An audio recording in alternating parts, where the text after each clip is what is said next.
Well, hello, everybody. I am thrilled with the crowd we have here, interested in learning more about my new book, Break the Rules. At last count, we had people from 40-some countries, people from all over the world. I suppose that means a few of you might be in your pajamas in the middle of the night, but the good news, this is a Zoom webinar, not a Zoom meeting, so we can't see you in your pajamas. But it's fantastic to have you all here. We also have another special person here, my colleague, Stephanie Loison.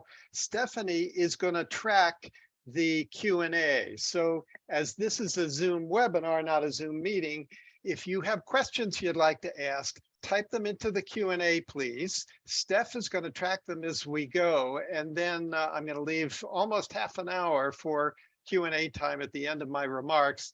Steph will watch those questions and she'll raise them with me and we'll answer hopefully all of them. So that's the plan for the next hour or so. So I'm going to talk about this new book, Break the Rules, as you know. And the genesis of this book goes back a long, long time. So when I left my career in the American retailing industry more than 20 years ago now, and decided I wanted to be a professor when I grew up, I said, well, I want to study and teach entrepreneurship, and I guess I ought to read some of the literature about entrepreneurship and see what the academic world has learned about this phenomenon. And it was really interesting when I did. Did you record? Did you press record? Yes, we are recording. You did. Yeah, okay. Thank you, Steph. So it's. I began reading that literature, and there was a whole lot of work done as entrepreneurship was moving onto academic radar. That was in the late 80s. And the literature, tons of studies of all kinds, understanding entrepreneurs' personalities and their drive and this and that. And interestingly, the result of all that research is we can't find any differences between entrepreneurs and other successful business people. But, you know, in my heart, I've been an entrepreneur 3 times. I've studied entrepreneurs. I've been in exec ed classrooms with probably 2,000 entrepreneurs over the last 20 years. I know in my heart, and I've observed and felt the differences between entrepreneurs and other kinds of business people. So a couple of years ago, I returned to those roots and I said, you know, that research didn't find any differences, but I know those differences are there. Maybe I can find and identify what those differences are, and maybe I can bring those to light in order to help people become more entrepreneurial, which is something the world really needs today. Okay, so that's sort of the genesis of why this book came to be, and we're going to talk about it now. So as you're going to hear, there are 6 entrepreneurial mindsets that I've identified, and these mindsets break the conventional rules that we talk about in business schools like mine and that are widely observed in big companies. So let me briefly overview the 6 mindsets here, and then I'm going to bring each of those mindsets to life. So the first one is yes, we can. And basically, it means that entrepreneurs, when they're asked to do something by a customer, they say, well, yeah, we can do that. Steph, I see you've raised your hand. Do you have something to tell me? Yes. Can you try putting your microphone higher a little bit? I had a few questions about it. Okay. Maybe my sound is better now. Okay, thank you. So here we are. So 6 mindsets. Number 1, yes, we can. When entrepreneurs are asked whether they can do something that's out of their comfort zone, the good ones say, yeah, we can do that. And then they go, holy cow, how am I going to figure out how to actually deliver on what I just promised? Big companies don't do that. The second one is what I call problem first, not product first logic. And it means that entrepreneurs are focused on customer problems and not starting with the product, which big companies do so much. The third one, think narrowly, not broadly, about your product markets. When you start something new, you don't have to have a big market to serve. You'll get there in time. So start narrow, not broad. The fourth one, ask for the cash up front just like Michael Dell did when he started Dell. Get the customer to pay for the product before you even build it, and use that cash, ride that float, to do all the other things you have to do in the business. Number 5, beg, borrow, but please don't steal the assets you need to get started. Why invest in them if you could borrow them, at least until you've proven your concept is going to work? And then lastly, entrepreneurs don't ask permission to do things. They just get started. And if they have to ask for forgiveness later, that's what they do. Okay, so why do I call these things counter-conventional? Well, the 6 mindsets run counter to the common best practices that we've taught in business schools for years and the big companies teach to their people. And they fly in the face of stuff we teach in business schools like London Business School about strategy, about finance, about the kind of markets you should target, about risk, and a whole lot of other stuff. So what do I mean by mindset? Well, here's what a mindset is. It's the stuff that's up here. It's in our heads. It's the collection of the beliefs and thoughts we have that kind of together make up our attitude, our habits, the kind of inclination we have to react to things that come our way. So these mindsets predetermine how we're going to respond to events, to circumstances, or as we often say in the entrepreneurship world, to opportunities. These mindsets are what link what we see and observe in the world with how we react to that. Okay, that's what we're talking about here when I talk about mindsets. So let's talk about the 6 mindsets. Number 1, yes, we can. So many of you attended London Business School or other business schools, and you know from B School Strategy 101 that the companies are advised to stick to their knitting, right? They're supposed to build on their core competencies, know what they are, enhance them, nurture them, build them if they can, make them more robust, but focus on doing things for which you have competencies, stick to that knitting, and if a customer asks for something else, what are you supposed to say? No, I'm sorry, we don't do that around here. Well, guess what? That's not what entrepreneurs do. So this guy, Arnold Correa, who I believe is on the call, nice to have you with us, Arnold, built a wonderful company that got started when he was in college. So he and a buddy of his were hosting fancy Sunday parties. They call them domingueiras.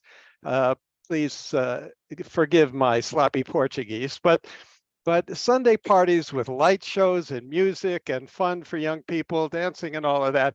And they made lots of extra money as they were going through college. Well, when Arnold finished college, his buddies were getting consulting jobs and banking jobs, but he had had a lot of fun doing these domingueiras, and he said, I wonder if I could transfer those skills running those events into the business world. So he placed a small ad. McDonald's answered the ad and said, we have an event coming up. Would you like to manage it? So all of a sudden he found himself in the events business. Well, he managed to begin to grow that business. He got some great customers, McDonald's, Walmart, some Brazilian companies. And at one event, the client, who was Walmart, said, you know what, Arnold, you're managing this event for us, but the guy who is supposed to record it has just canceled. Can you record our event for us? Well, Arnold thought for about a nanosecond and said, sure, we can do that. And then he said, oh my goodness, how the hell are we going to do that? I've never shot a video. I've never edited video. We know nothing about videos. He got on the phone, worked his network, and he found somebody who could handle the video. And interestingly, he found that somebody in a cemetery because it was the Day of the Dead, a religious holiday in Brazil, celebrating the dearly departed.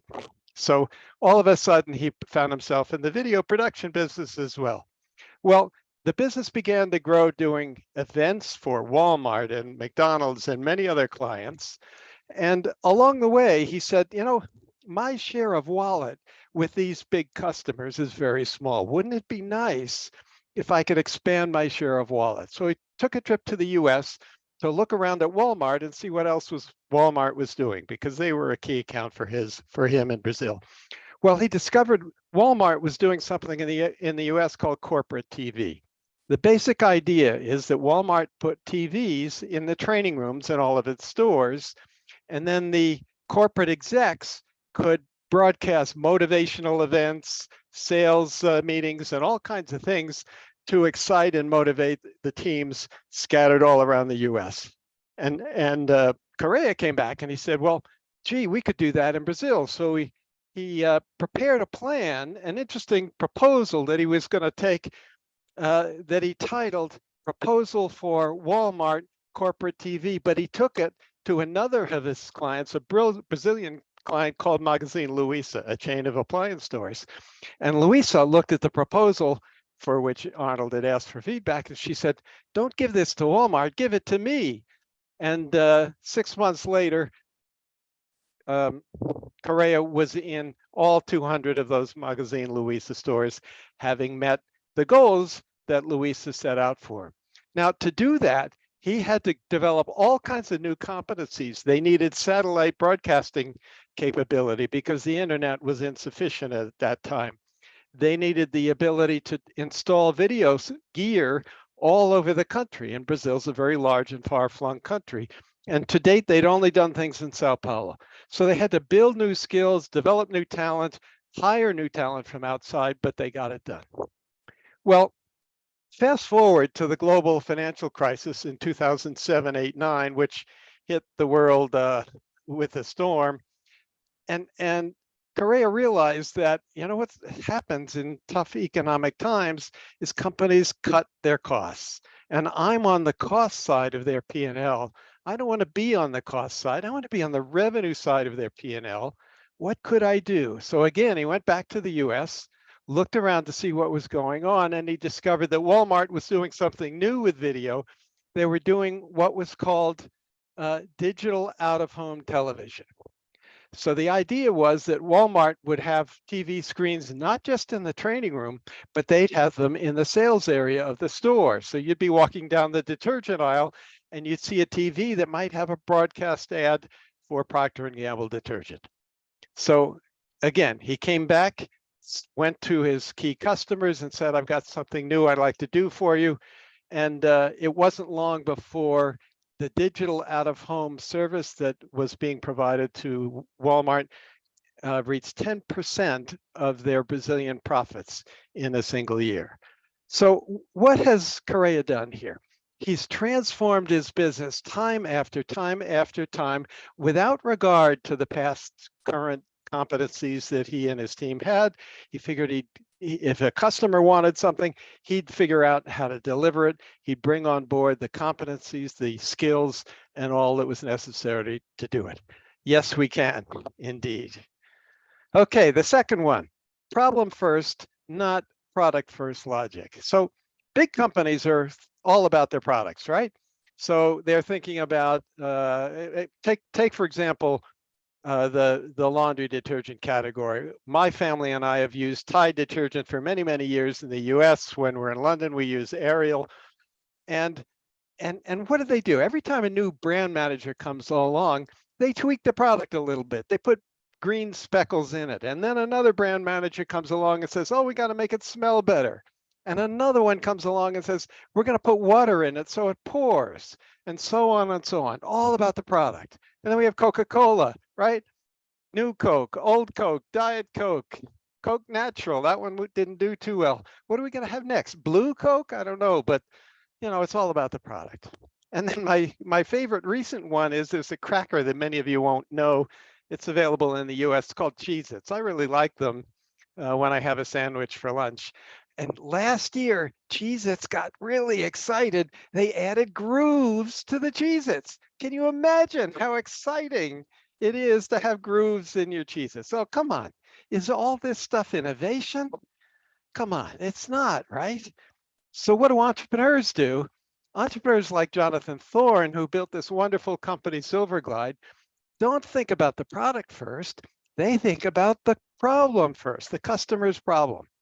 And Thorne, who had developed some technology, interesting technology in the medical instruments industry, had developed this technology that meant that surgical instruments used in medical procedures would not stick to tissue. And he said, well, I wonder where sticking tissue is a problem. And his first idea was plastic surgeons, because plastic surgeons, of course, are working on tissue, but it's very visible if they're doing a facelift for somebody and the forceps stick to the tissue, that the appearance of the final outcome might be marred a little bit. Well, that got him started, but then he realized there was somebody with an even bigger sticking tissue issue, and that was neurosurgeons. So neurosurgeons work on your brain and in your spine. That's what they do. And so imagine, well, I hope not for you, but imagine somebody with a brain tumor, and the surgeon has to go in and get that tumor out of there. Well, you probably don't want those surgical instruments sticking to the good tissue around that tumor, because we don't want to lose any more brain cells than necessary. So he found neurosurgeons had a really critical problem. His technology, the silver glide alloy, was the answer to that problem, and the business took off. He sold the business some years later, and John and his investors were made very happy. But why did that happen? Because he focused on customer problems. Okay. The next one, think narrowly, not broadly, about your target market. So the big company wisdom is this, when we enter something new, it has to be a large market, right? And if there's a new product we're going to bring to that market, it's got to be big enough to move the needle. Otherwise, why bother with little stuff? Well, that's how big companies think. But entrepreneurs, they don't worry about how large the market is at the outset. So many of you are familiar with Nike, but perhaps not with the founding story of Nike. So Phil Knight and Bill Bowerman were concerned about a problem that runners had, especially elite distance runners. So the shoes, back when Nike was founded in the 1980s, that Knight and Bowerman's runners, Bowerman was Knight's track coach, the shoes that people were wearing were made for sprinters, really, not for elite distance runners. And that created a problem, because distance runners don't run around tracks like sprinters do. They run on country roads, dirt paths, and they're always stepping on rocks and sticks and maybe stepping in rodent holes. So they get a lot of sprained ankles. They get shin splints from all the miles and miles of pounding. And Knight and Bowerman said, we need a better shoe for these elite distance runners. And by the way, if the shoe is lightweight, that would be really good, because a few less ounces for all those steps everybody takes, maybe that's going to lead to faster race times. Okay. So they started a company called Blue Ribbon Sports. They began selling shoes out of the back of Knight's station wagon. It took 5 years, by the way, before Knight could quit his day job and spend full time on the business. But once these distance runners, the best in the world, began to win gold medals at the Olympics, guess what happened? Other runners wanted to wear Nike shoes. And then once they built that foundation in running, then it was easy to say, okay, what have we learned here? We've learned how to manufacture shoes. We've learned how to design them, how to source them in Asia.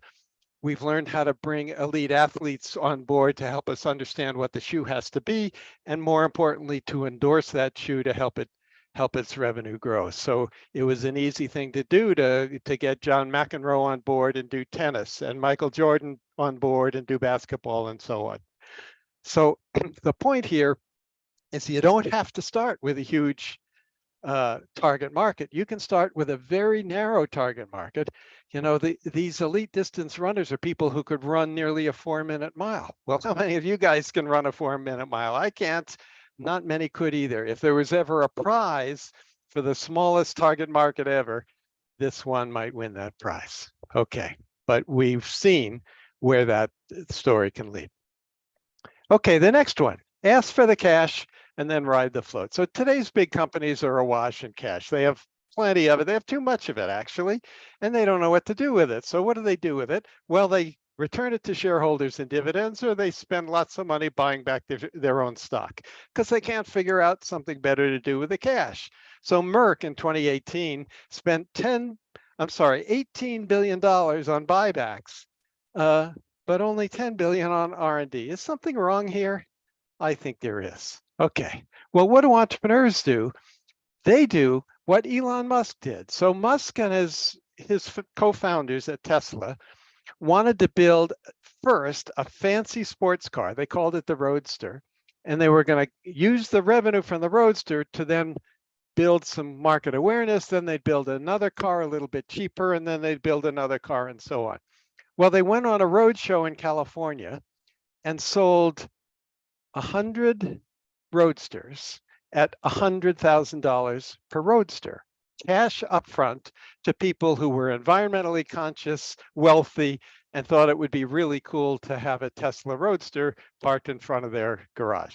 Okay, so do the math there. 100 Roadsters at $100,000 a Roadster. That's 10 million bucks, with which they could then set out and start building the cars. Well, that principle of getting a deposit up front is, to the surprise of many, the major source of funding along the journey. Yes, they raised a little bit of venture capital up front, although most of that capital came from Musk himself. But the key thing that they did was get these deposits up front. So when they introduced the Model 3, their lower priced car a few years ago, nearly 500,000 people put down deposits of $1,000 a person to get on the list to get their hands on a Model 3. Well, do the math, guys. 500,000 deposits at $1,000. That's $500 million paid up front before the first Model 3 had ever gone into production. Amazing, right? Good entrepreneurs ask for the cash up front. They find a way to get the customer to pay up front, and then they use that cash to do all the things they have to do to grow the business. Okay, next one. Good entrepreneurs beg, borrow assets they need, but hopefully they don't steal them. But in B schools, we don't think about new stuff that way. We think about, in Finance 101, if you're going to do something new, you have to invest, right? So you figure out, I was in the retailing industry. If you're going to do a new store concept, you got to build out a prototype store, and you got to stock it with inventory and all that kind of stuff. You got to invest, right? Well, then you forecast the cash flows you're going to get from that investment. And if it meets some hurdle rate of ROI that's commensurate with the risk you're taking, then the project goes ahead. That's B School Finance 101. But for entrepreneurs like Tristram and Rebecca Mayhew in the UK, you don't want to invest in all the assets you need if you can borrow them. So they had come across on a vacation in Europe a really interesting treetop adventure business in a forest in France. And they said, wouldn't it be cool if we could do this in the UK? What they discovered was the most important landowner of forests in the UK was the UK Forestry Commission. They had sites all over the UK, and they had visitor center at those sites, each one with parking and loos and sometimes a snack bar and so on. And Tris and Rebecca went to the Forestry Commission and said, look, you're trying to grow your visitor counts in your forests. We've got an idea that might help you do that. We'd like to build Go Ape treetop adventure sites in your forests.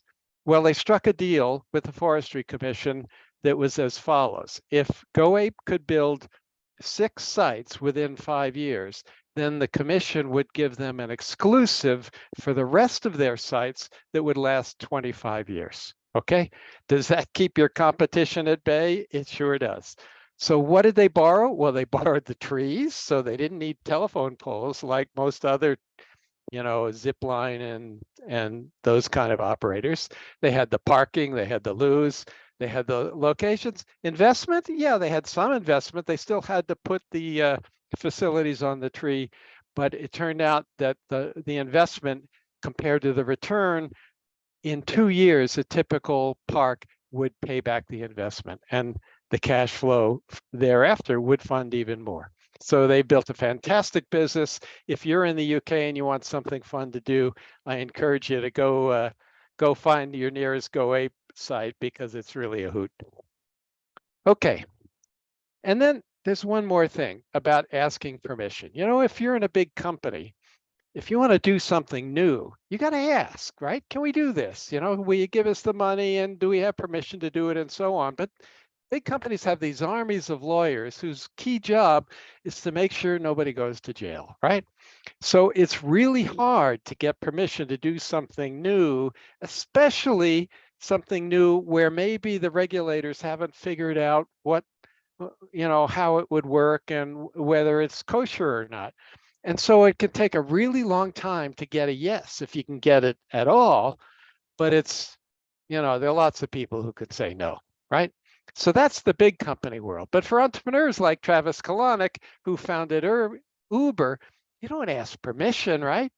What do? You get started and say, the regulators are all about taxi companies, but we're not a taxi company. We're just a marketplace. We bring together people with cars with people who want to drive. So we're not a taxi company. Those regulations don't apply to us. Let's get started. And of course, we know what's happened with Uber and Grab and all the other people all over the world that are doing this sort of thing. Here we go. That's what they do. So you might have to, ask for forgiveness later, and you got to work out some things. But by that time, you've got a whole bunch of customers on board with you, arguing with the regulators. Hey, we want Uber to survive here. This is a meaningful solution that meets lots of customer needs.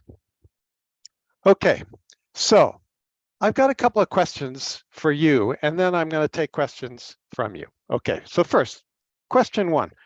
Is there one of these mindsets that's already embodied in you now? There may well be. Question number two.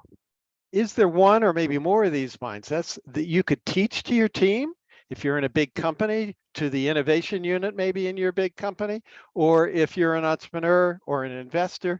Is there something here that you could teach to the rest of your team to make them more entrepreneurial? That's a key challenge many entrepreneurs are frustrated with.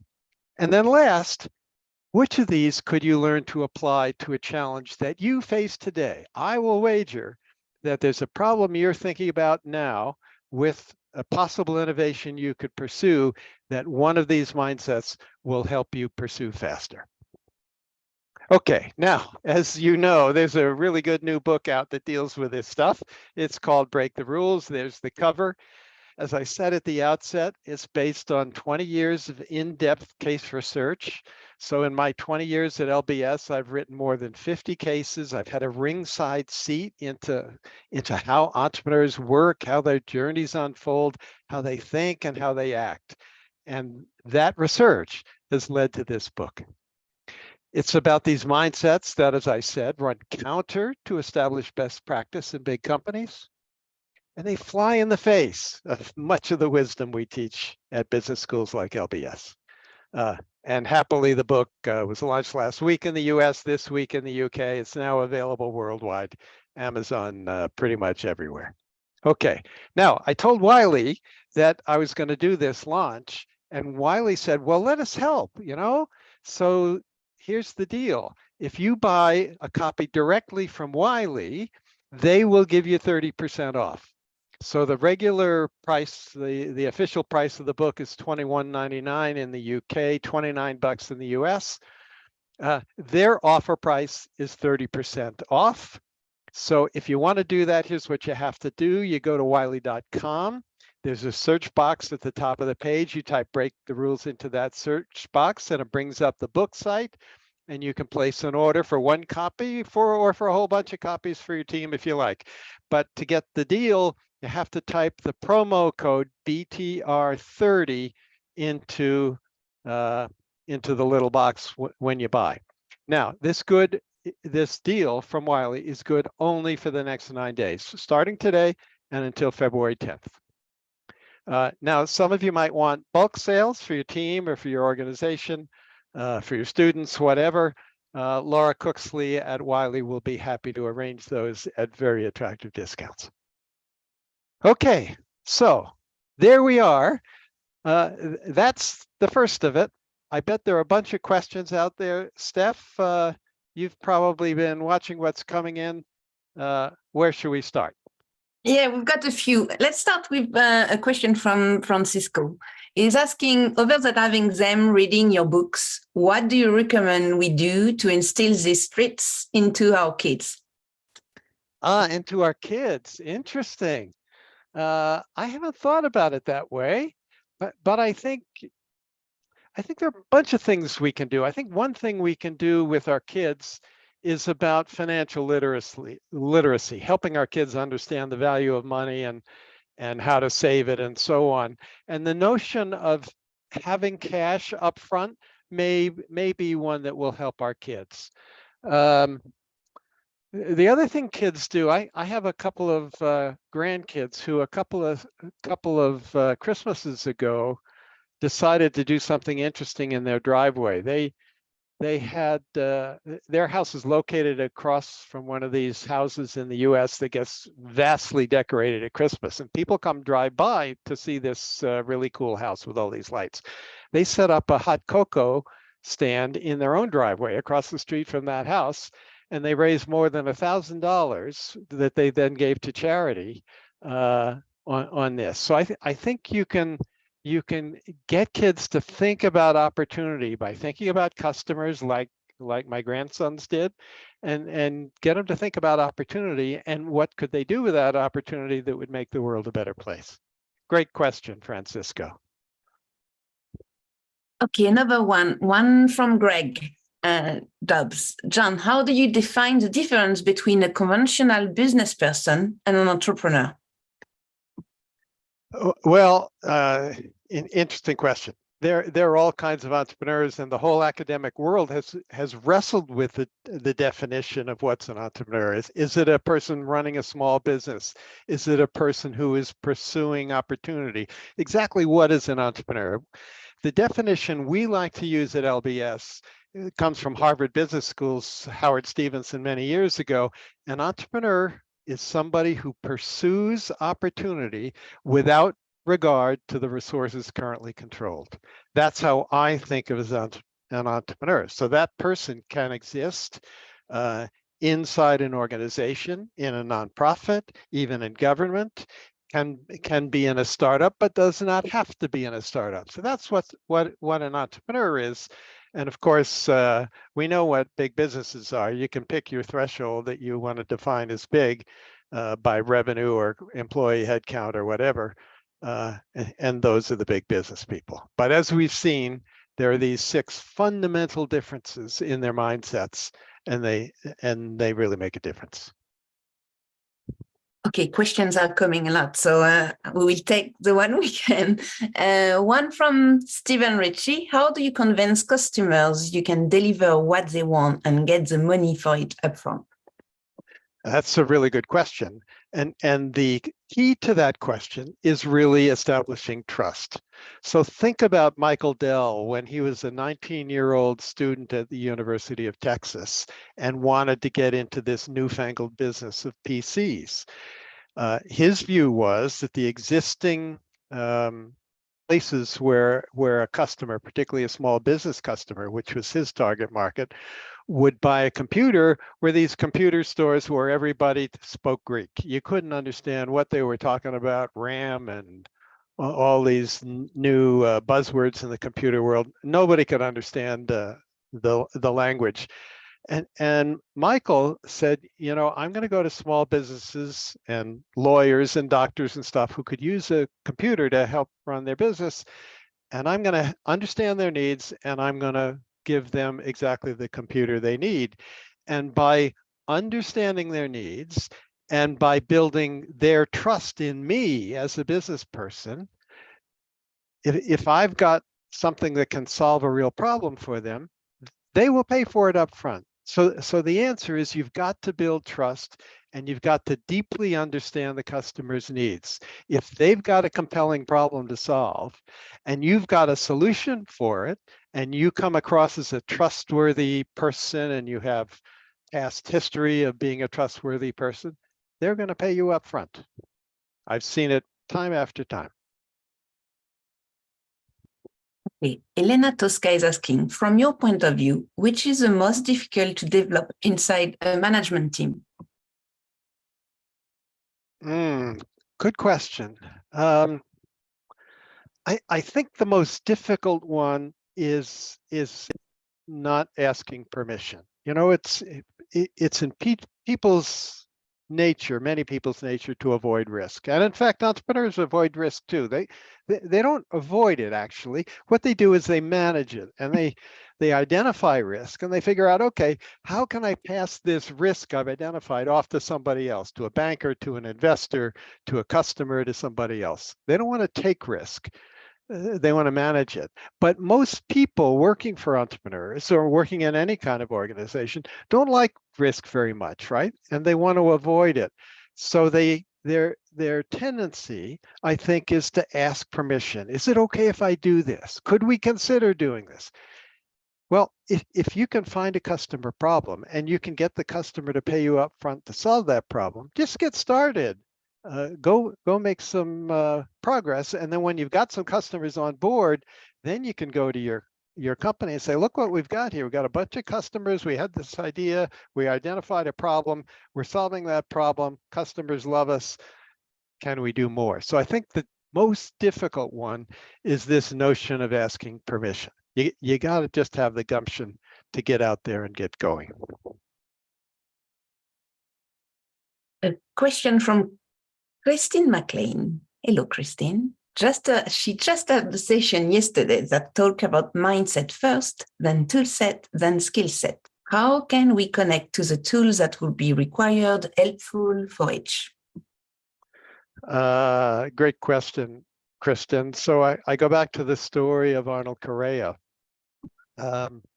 He needed lots of new tools. He needed lots of new skills to make each of those steps happen in his journey. It was a journey over many years. But he didn't need to have those tools and skills himself. He had to bring them on board. The same thing happened. There's a chapter in the book where I talk about that mindset and the story of the Kindle and how that was developed at Amazon. Amazon had never made a product, a hardware product before. They knew nothing about building hardware, had nobody in the company who knew how to build hardware. They had to go hire some people who could do that. So I think the key to your question, Kristen, is that we start with this mindset that says, yes, we can go do that. And then you say, okay, what do I have to do to make that work?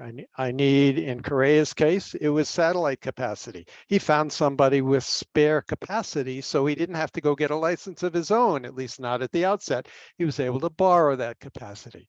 Amazon hired a guy named Greg Zare away from Apple and set up its hardware operation in Silicon Valley, not in Seattle, because guess where the hardware talent is? It's not in Seattle, it's in California. So they set it up there. I think that's what you have to do. You have to identify an opportunity that you want to pursue, say, what are the skills? What are the tools we need to do that? Who has those skills? Where can we get those tools? And then you go bring them on board. A question from Roxana.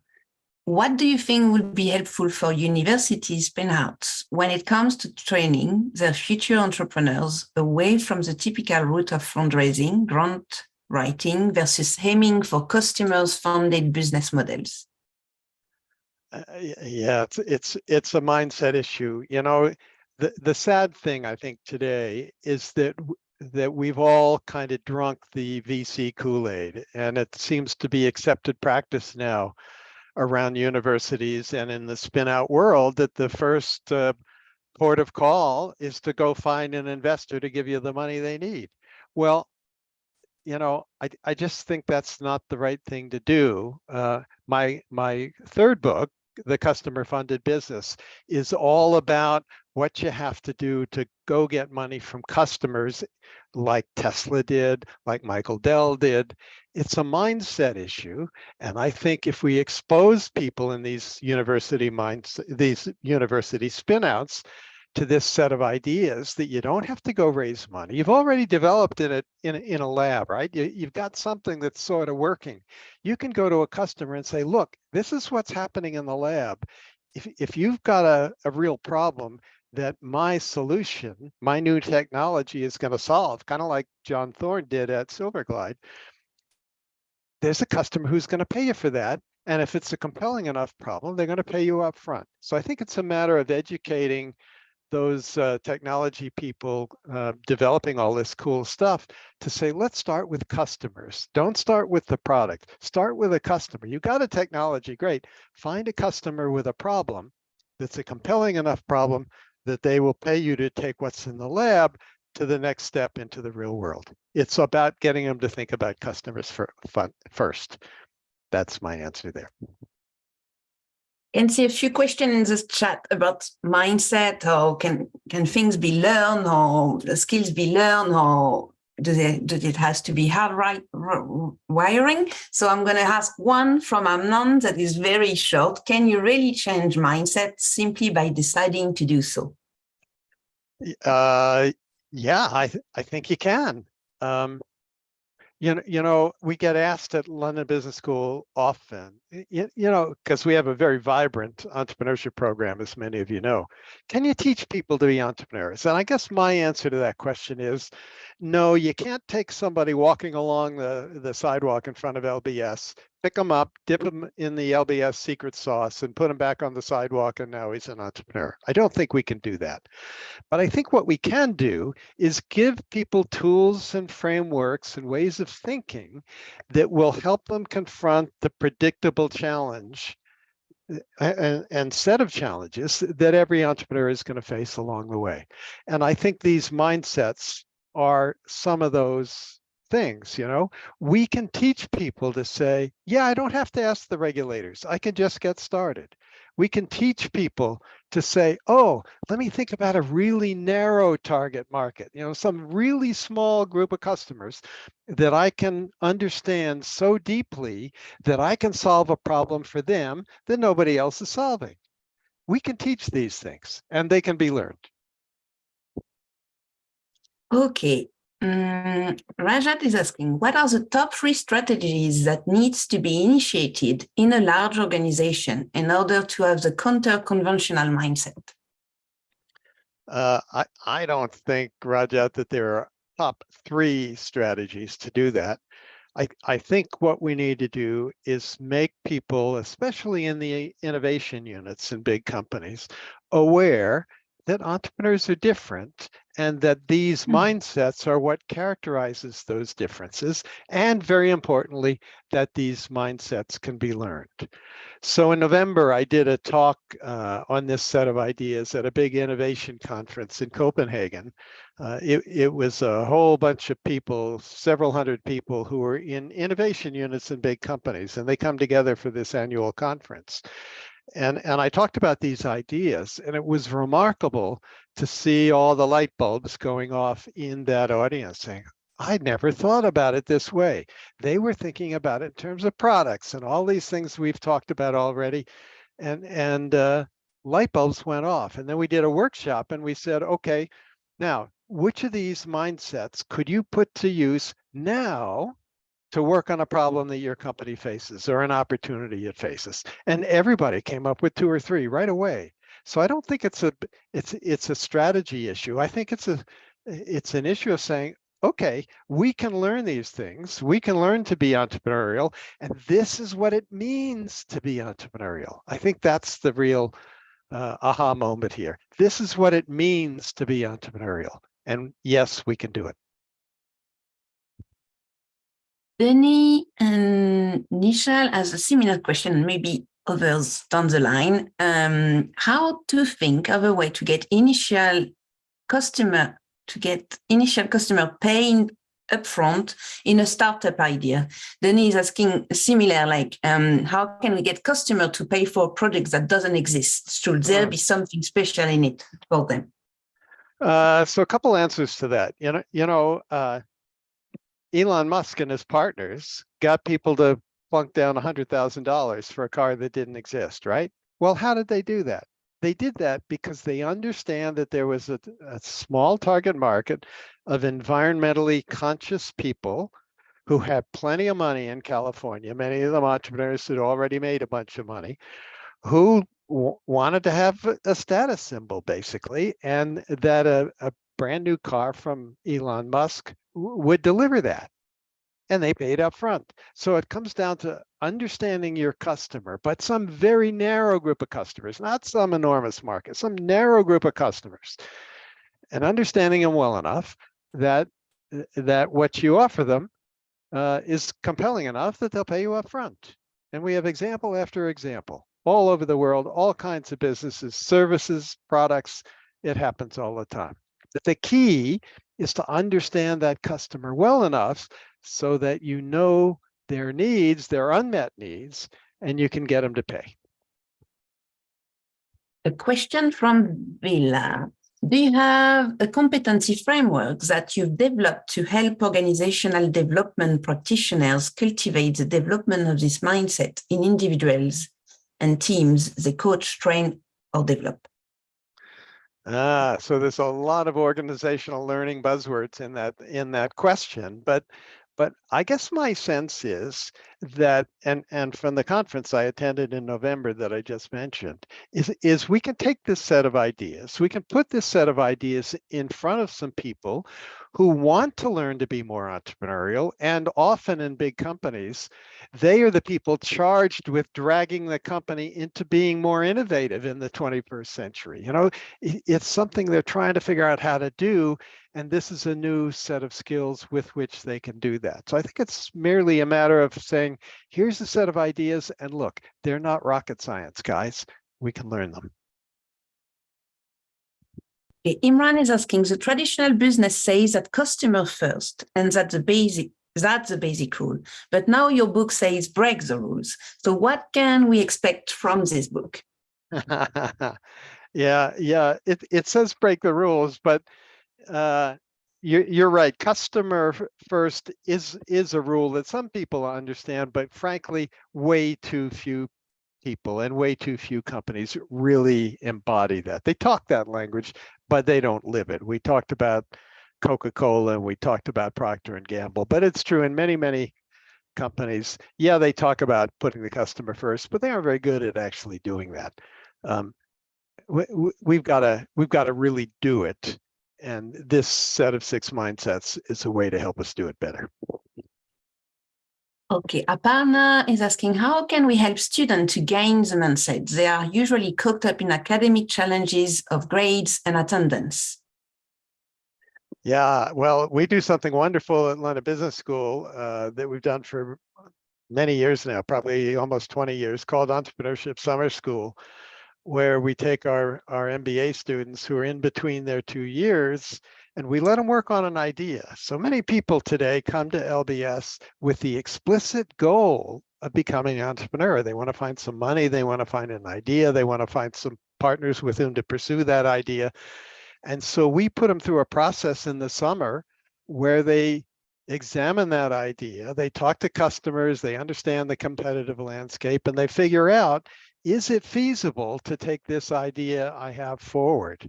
I think the answer to getting students to do this is to get them, as Steve Blank says, get them out of the building, because the real answers to whether an entrepreneurial idea is going to work are not located in the hallowed halls of a business school.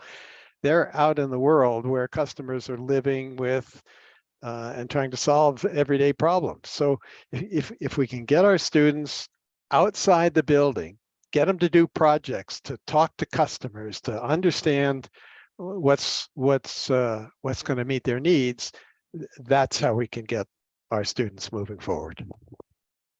We've got, I think, 10 more minutes. I will concentrate on some questions really people ask your views. Mark is asking, hi, John, how does this approach fit what you describe in your earlier book, Getting to Plan B?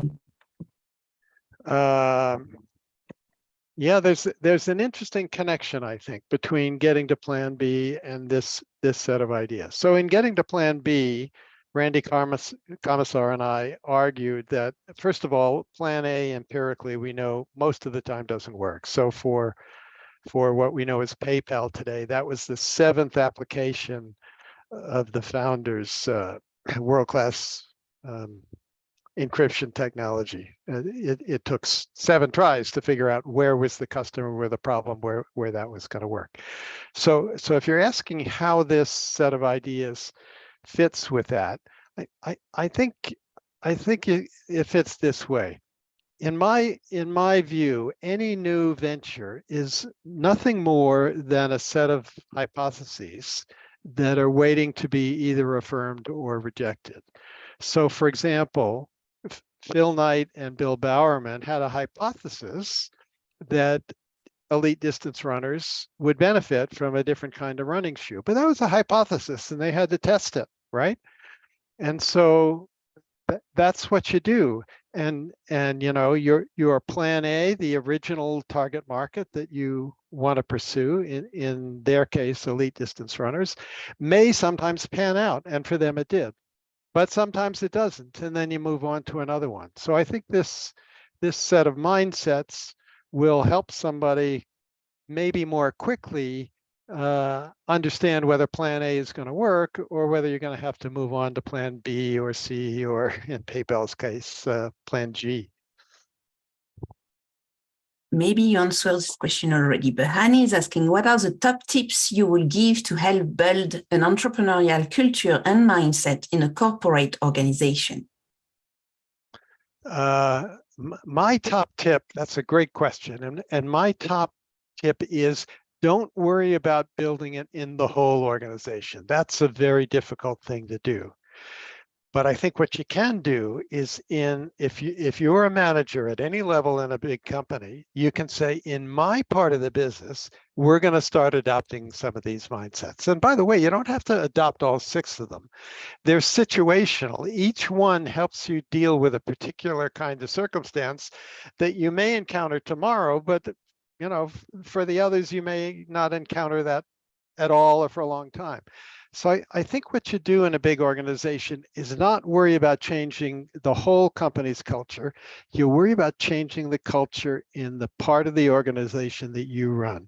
You empower your people, you give them freedom to try new things, you set up budgets to do experiments. And by the way, the definition of an experiment is something that's likely to fail. We have to accept failure in big companies and budget some part of our money to have those failures, and knowing that out of those failures we'll find something that turns out to be a big success. So I think you don't worry about the whole company, you worry about your little part of the company, and empowering people to break the rules in your part. And once that begins to happen, then that set of changes will get noticed, it'll breed success, and it can grow.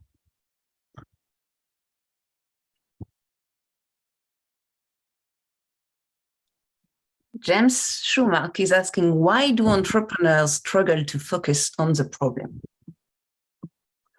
Boy, James, I wish I knew why customers struggle with that. I'm sorry, why entrepreneurs struggle with that. I don't know why they do, but I think it's because we fall in love with our solutions. You know, we come up with an idea. I think there's a lot of mythology around entrepreneurship that says, well, you know, the process of getting to a big entrepreneurial success is like, come up with an idea, write a great pitch deck or a business plan, deliver that pitch deck, raise a little capital, and voila, tomorrow you're going to be rich. I think there's this mythology that's been created that it's all about coming up with an idea for a product or a service. And I think that ideology is flawed. What we need to be doing is identifying customer problems that we have the skills and interest in solving. I don't know why we got to where we are, but we have gotten there, and we got to change it. Ritu is asking, you have inspired many managers and entrepreneurs to think differently through your work. Who is your biggest inspiration and most interesting case study?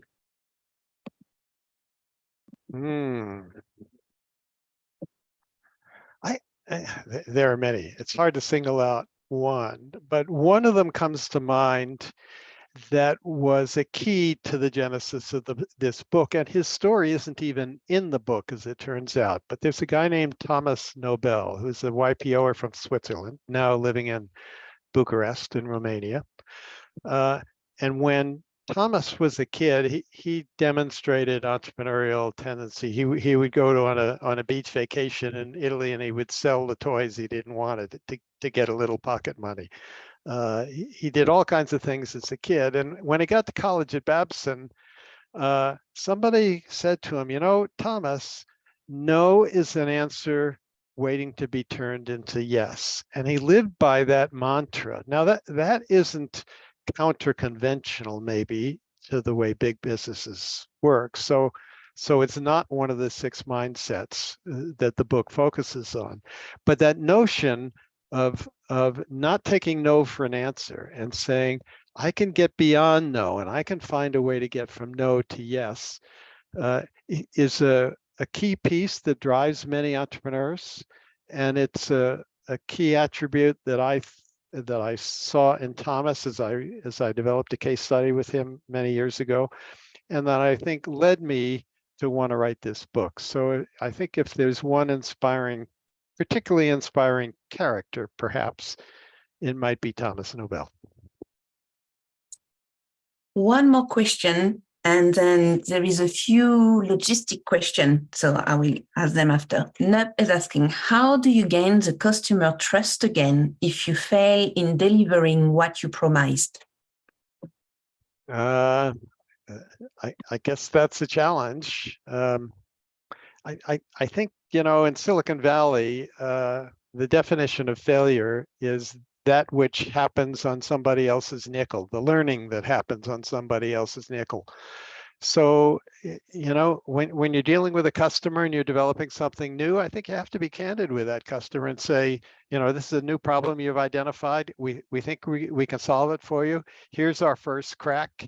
And you get close to the customer, you get lots of feedback, and you build trust. And if the product doesn't do exactly what everybody hoped it would do at the beginning, you tweak that product and you move along. So I think the key to that is to really build trust with your customer, help your customer understand how committed you are to solving your customer's problem, and that will help you get over those kind of glitches, and they're going to happen.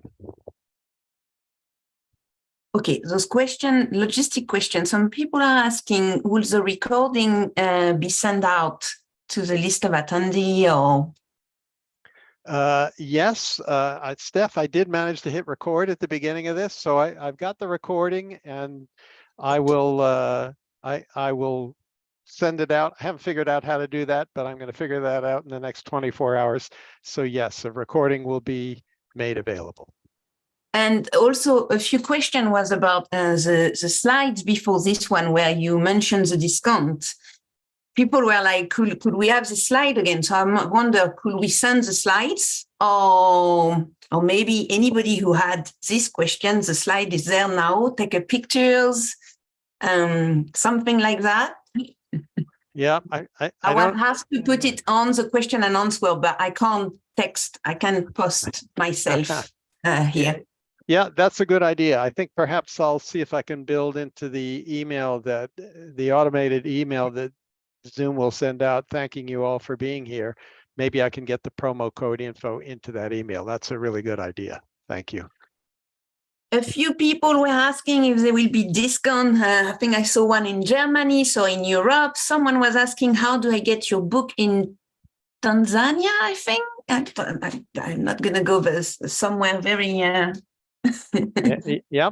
So there are two answers to that. One answer is that all the Amazons have it. So the closest one to Tanzania is probably Amazon UAE. You can order one there, or you can go onto the Wiley website, put in the promo code, you'll get 30% off, and they'll have to add a little shipping cost probably to get it to where you are, but they will do that. Wiley is happy to ship one copy at a time anywhere in the world. So I think that's probably your best option. And to say, John, a lot of people are posting that they would love the recording to then post it on their social media or their pages, their YouTube channel. So I think a great idea for us to try sending it out. Yep. Well, we'll make it available as best we can. And thank you all of you who would be interested in sharing this news. And in fact, perhaps we should do an event like this for your own network. If you want us to do that, shoot me an email and we'll figure out how to do that. There were actually some questions about support. So yes, I see Daniel Shagani, you have something, please reach out to John directly and see what's can happen. That's it. Guys, thank you all.